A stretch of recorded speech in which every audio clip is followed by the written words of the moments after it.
নমস্কার, আমি মমিতা। আমার নতুন একটি ভিডিওতে আপনাদেরকে স্বাগত। এই যে এদিন কিন্তু সকাল সকাল উঠে স্নান করে একেবারে রান্নাবান্না সেরে বাসন মাজা একদম ধুয়ে একদম উপর করে দেওয়া হয়ে গিয়েছিল। আর দেখো আজকে কিন্তু আমি সকাল সকাল রেডি হয়ে গিয়েছিলাম, কারণ আজকে আমাদের একটু যাওয়ার ছিল মদনপুর, মানে আমাদের পাশের বাড়ি একটা কাকিমা, তার ছেলে বিয়ে ঠিক হয়েছে, তো সেখানে আমরা যাবো। আজকে সকলে মিলে পাকা কথাও ছিল, আর তার সাথে ছিল ওই মেয়েটা, মানে যার সাথে বিয়ে ঠিক হয়েছে, তো তার আজকে জন্মদিন। এই জন্য আমরা কিন্তু বাড়ির থেকে দেখো সকলে মিলে একদম রেডি হয়ে, আশেপাশে থেকে আরও অনেক লোকে গিয়েছিল, তো সকলে মিলে একটা টোটো একটা অটো করে আমরা কিন্তু চলে এসেছিলাম মদনপুর। আর এই দেখো মদনপুর, এটা কিন্তু রেল স্টেশন। আর দেখো এখন কিন্তু গেট পড়েছিল, কারণ একটা মালগাড়ি যাচ্ছিল।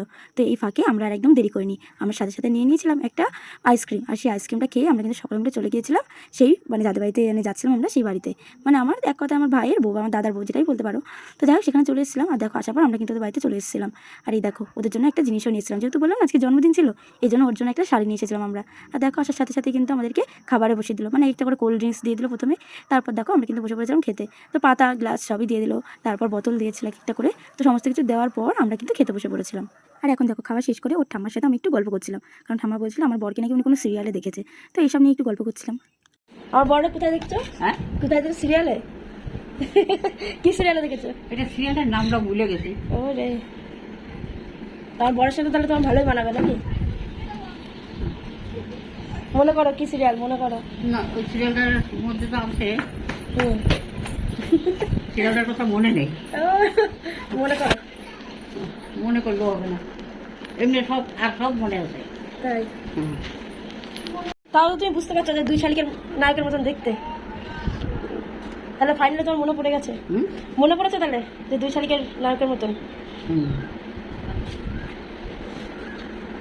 তো ফাইনালি দেখো ঠাম্মার কিন্তু অবশেষে মনে পড়ে গেল, দুই শালিক নামে যে সিরিয়ালটা হয়, আমি সঠিক জানি না, যাই হোক সেই সিরিয়ালের নায়কের মতো নাকি আমার বরকে দেখতে।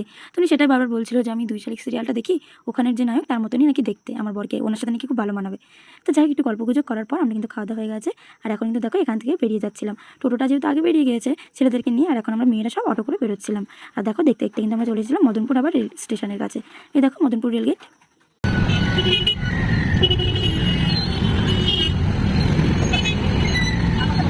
যাই হোক তারপর কিন্তু আমরা দেখতে দেখতে চলে এসেছিলাম রানাঘাটে। আর দেখো রানাঘাটে ওই যে কত সুন্দর লাগে না এই ফুল গাছটা, একদম হসপিটালের কাছে। যাই হোক এইসব দেখি মনোরম দৃশ্য দেখতে দেখতে আমরা কিন্তু আবার চলে এসেছিলাম রানাঘাটে, একদম দেখো ফ্লাইওভারের কাছে। এখন চলো রানাঘাটটা পার করি, আর পার করে এখন কিন্তু আমরা বাড়ির দিকে রওনা দিয়ে দিয়েছিলাম।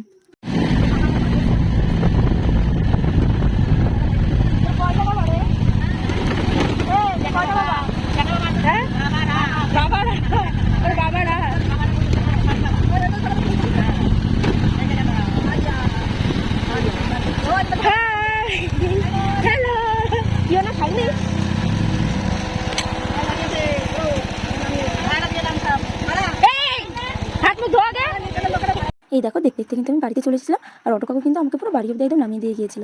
যাই হোক এখন বাড়িতে চলে এসেছিলাম, আর বাড়িতে এসে একটু কিছুক্ষণ রেস্ট নেওয়ার পর দেখো আমি তো একদম স্নান করে নিয়েছিলাম। তো যাই হোক আজকের ভিডিওটা বাস এইটুকুনি, দেখা হচ্ছে আবার পরবর্তী ভিডিওতে। ততক্ষণের জন্য সকলে ভালো থাকবেন, সুস্থ থাকবেন, বাই।